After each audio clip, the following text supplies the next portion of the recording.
And you must have seen that this is really the buzzword today, boldness. And I think that your idea is let's go into circular economy. Let's be bold. Yes, thank you for giving me this opportunity. You know, I was sleeping at the bottom of my garbage can when they knocked on the lid and asked me to come and participate to this LH forum. So I did have quite a few interrogations and a few worries also before I came here. So I would like to share with you a certain number of experiments that I made as the managing director of SITA. That's my company. I'm going to tell you what we do usually. And I would also like to share with you some experiences or experiments which work or don't, for that matter. And also, I would like to take my my spotlight, and actually head it into dark areas to show you some questions which have still not been solved today.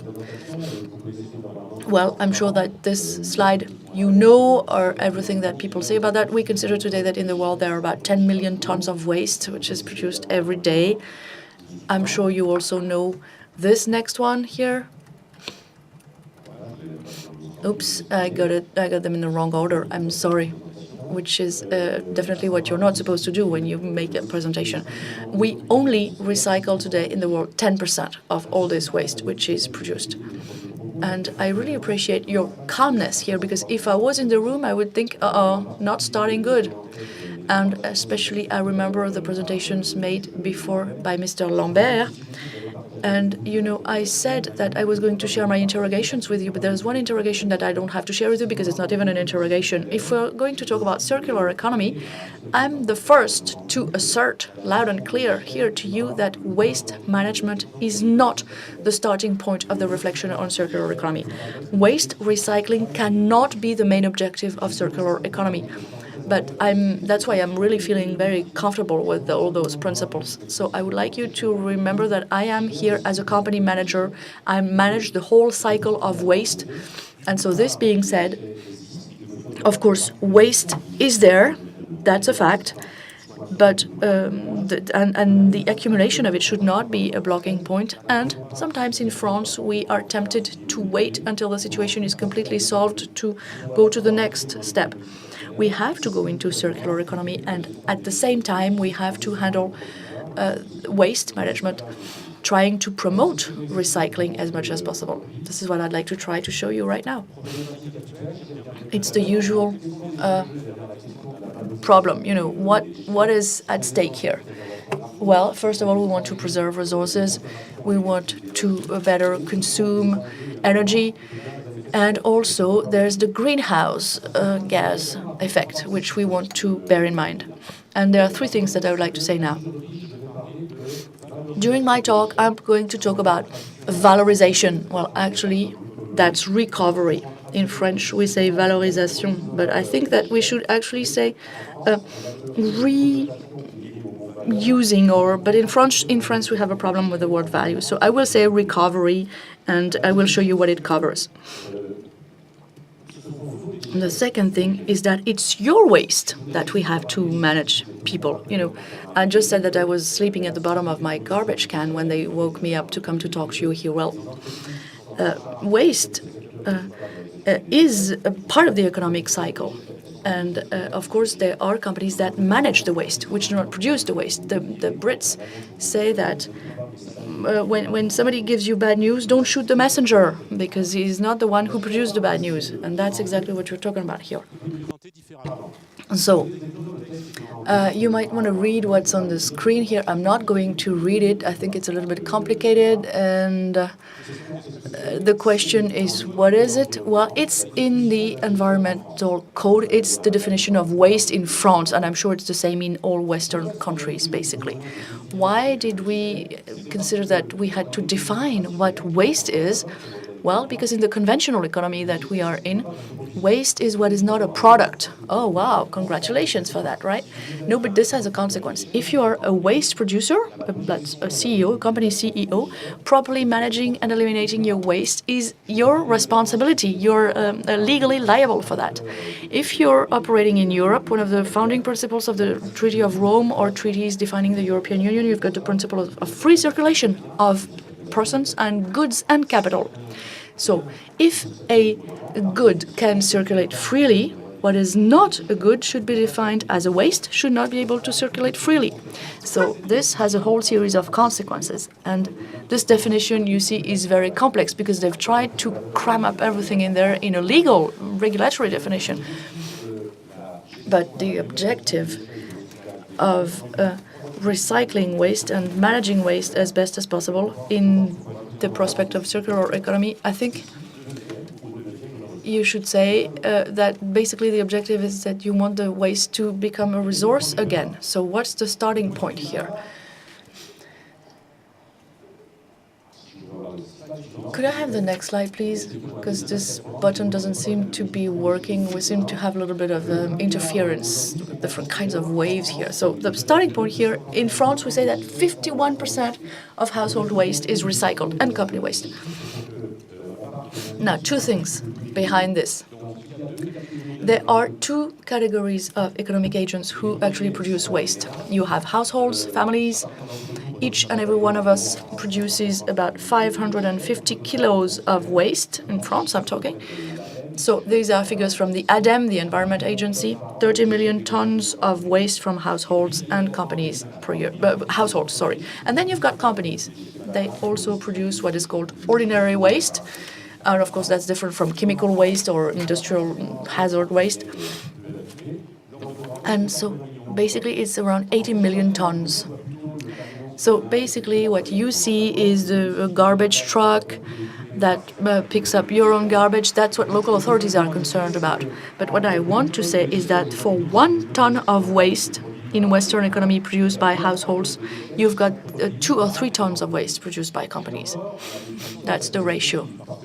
But of course, I have a very restrictive definition because if I say 80 million waste produced by companies in France, well, that's ordinary waste because you've got waste from the building industry. And of course, you can feel that this is going to be a lot. It's 300 million tons. And then there's another topic which I would not mention here until my lawyer arrives. It's the farming waste, 300 million also. So when you say that 51% of all the waste is recycled, you're only looking at the first two categories, which is household waste and ordinary company waste, industrial waste. And so I think that what you can think is 30 plus 80 million tons of waste, companies plus households 110 million tons, 23 million of this is buried in France, 15 million is burnt. I will consider that incineration is not recycling. And the rest, then, by definition, is recovered. Recycled is the material recovery, but of course there can also be biological recovery, that is making compost from organic waste. Now, I would like to tell you about the company that I'm in charge of. If I look at the evolution of SITA, next slide please. I'm sure you all know the trucks. SITA stands for Société Industrielle de Transport Automobile. So at the beginning it was a transportation company. And then you see the trucks, and mostly you are bothered by those trucks because they go so slowly and you have to go to an appointment somewhere, so you're in a hurry and you're mad at them. Well, this evolution was based on 3 steps.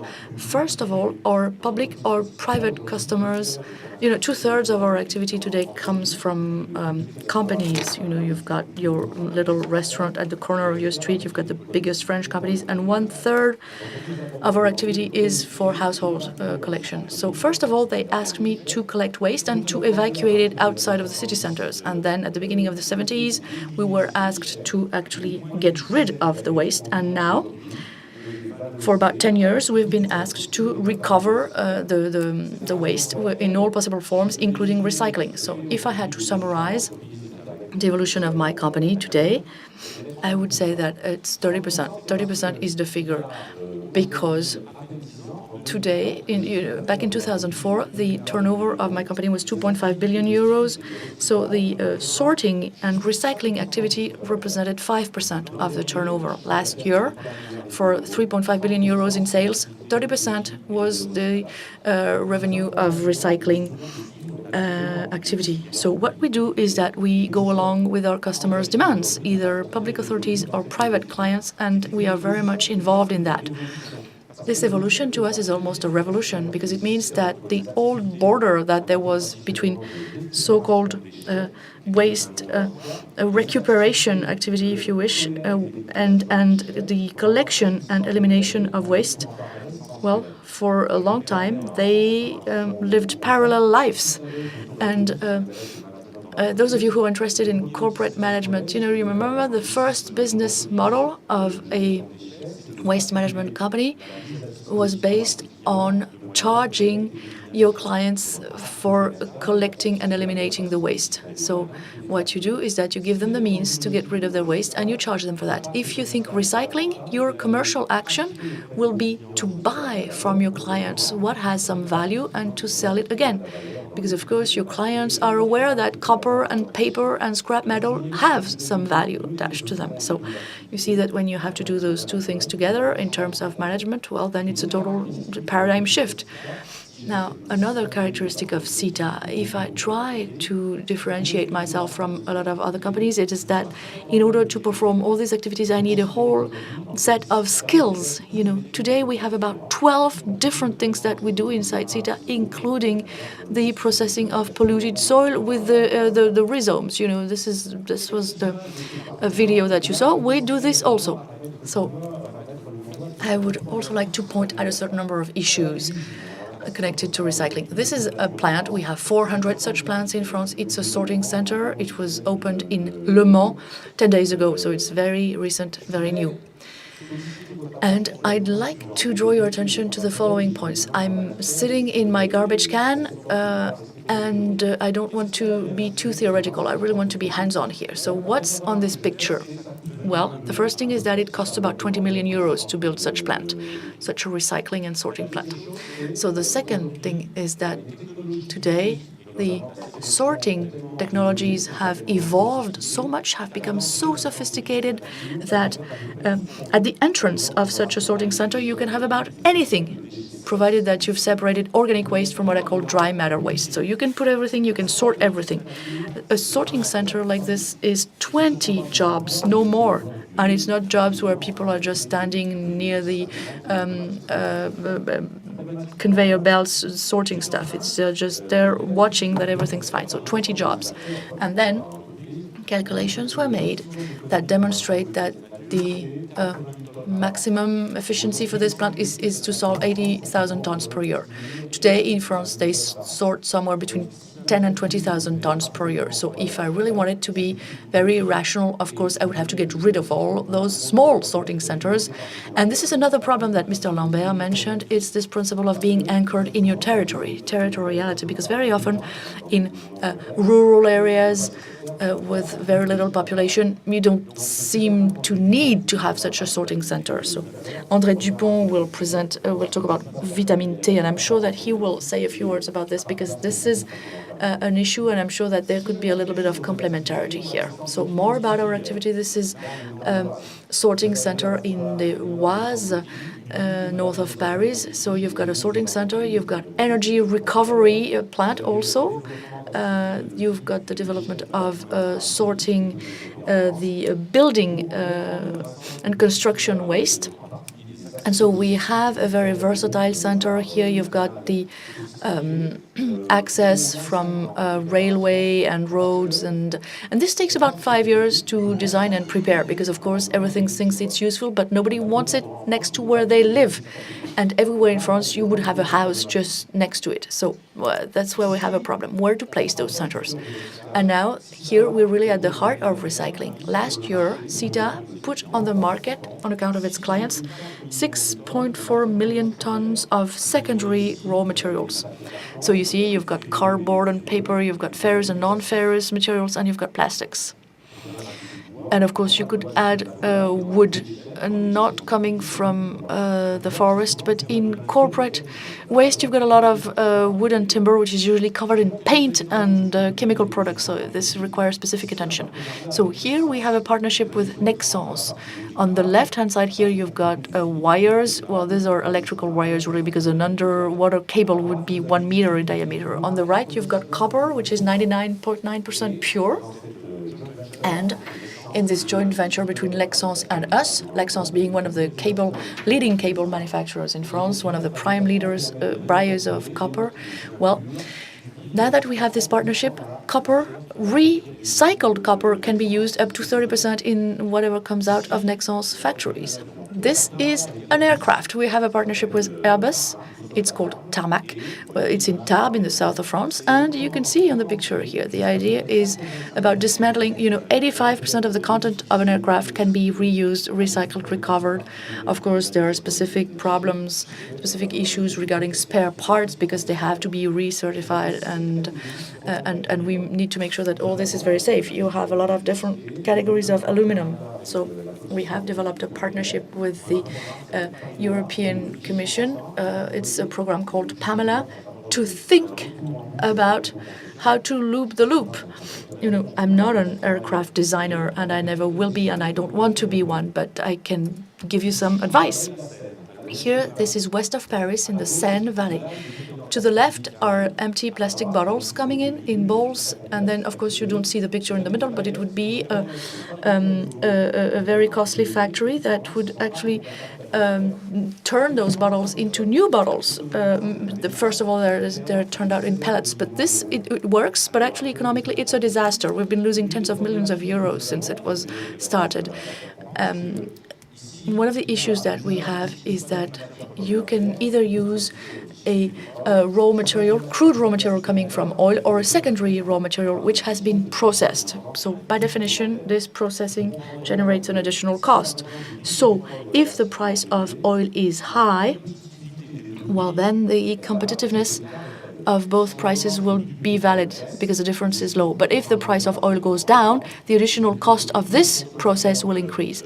And I can tell you today that the consumers of these pellets, which will be used to manufacture plastic bottles, if the price difference is more than 5%, it's not interesting for them. I'm not advocating in favor of anything here. I'm just showing how things work for us. And now left, you've got farming tarp, plastic tarp, which are used more and more by farming industry. Then we have a company called Sopav, which actually manufactures garbage bags, trash bags, which are coming 100% from recycling these farming plastic materials. Now, I also want to talk about biological recovery. This is Australia, north of Sydney. There are 5 such plants. 3 of them are located in France. To the left, you've got organic waste that comes into the plant, sorted, maturing in this big tumbler here, and then at the end of it, you've got compost. Now, my question, it would not be the case in France, but if in Australia I was not too careful, I could put a lot of plastic in my compost. I would not have to sort it too much. It would not be possible in France because in Australia, they are afraid of their farming lands becoming poorer and poorer. So they want compost so much that they might not be cautious in terms of what enters into it. So basically, what you can say to summarize what we do is that we've decided to go for recovery, and our objective is that by 2015 we need to have recovered 2 tons of waste, of incoming waste for 1 ton that will be eliminated. 5 years ago, it was the reverse, and this is also why we have decided to really follow up on that. Now, I think I only have 1 minute left, and it's not enough, but I would like to share with you a certain number of pending questions. The first one is this. This I don't like. I don't like this slide here because I consider that there's something essential missing, and if we don't take it into account, we can say whatever we like, and it's going to be nonsense because it's not going to work. So, this here we have three barges. It's an alternative transportation mode through which we transport either outbound raw materials or inbound waste for our companies. Another internal thing that we do in our company, in 2015, 2 tons of CO2 avoided for 1 ton of CO2 produced. So you can say a lot of things about recycling, about waste management, but first of all, you have to agree on the environmental footprint, on the different possible options. Otherwise, it's going to be very ambiguous. And I'm pleased to see that in the report on positive economy, we have indications about the need to agree on some methods. Tell me which methods to use, and I will use them gladly in order to be able to compare and find the best possible solution. If, in order to obtain more recycled materials, I have to have collection rounds with trucks that run on gas oil fuel, maybe this is not the right thing to do. I also would like to submit the following points to you. First point, a lot of plastic in today's waste. Look at this plant. I would like you to visit it. It's in Bristol. On the left, you've got plastic waste, and on the right, after process, you've got gas oil fuel. So 900 liters of gas oil fuel are produced here for the waste that comes in. So where's the border here between material processing and energy processing? The Irish guy who designed the system, which we're going to upscale, he says, well, the oil is in the soil, the plastic is oil in a given state, so we turn it back into plastic and we turn it back into oil. So then automation. This is a robot. That's a Finnish startup company. We work with them. This robot can sort anything you like. You just have to program it and say to it what you want to get rid of, what you want to recover, plastic, cardboard, whatever. Not many jobs on that picture, as you can imagine. And of course, in the area of waste, you have a lot of jobs that are very local, low-skilled jobs. A lot of investment. Give me some visibility. I'm willing to put the money on the table, but I need to know where you want me to go. Give me some visibility here. And then the last point, which you don't always think about, that's going to be the next slide. If somebody wants to push the button, the question that we have in other countries, it's about energy recovery. The question that they ask in other countries, this is a steam exchanger, which actually injects steams into greenhouses in the Netherlands. This was commissioned 2 years ago in the Netherlands. So the question that is still open is that in many, many countries, they have a problem in energy supply, and they consider that one of the priorities is to use the energy potential of waste. So of course, you're going to sort the waste, which has to be sorted to be put back into the economic loop. But what we don't think about in France, because our energy issues are not the same than in other countries, is this. So I wanted to show you that it's different in other areas. So my take-home message is that a company like us, a company that's supposed to manage waste, is ready and willing to dare to go into circular economy. I'm willing to do this. I'm looking for partnerships. I'm looking for partners. If you're interested, I'm looking for companies. I'm looking for local authorities that want to work with me, individual initiatives. I will be more than happy to loop the loop together with anybody who's willing to do this with us. Thank you.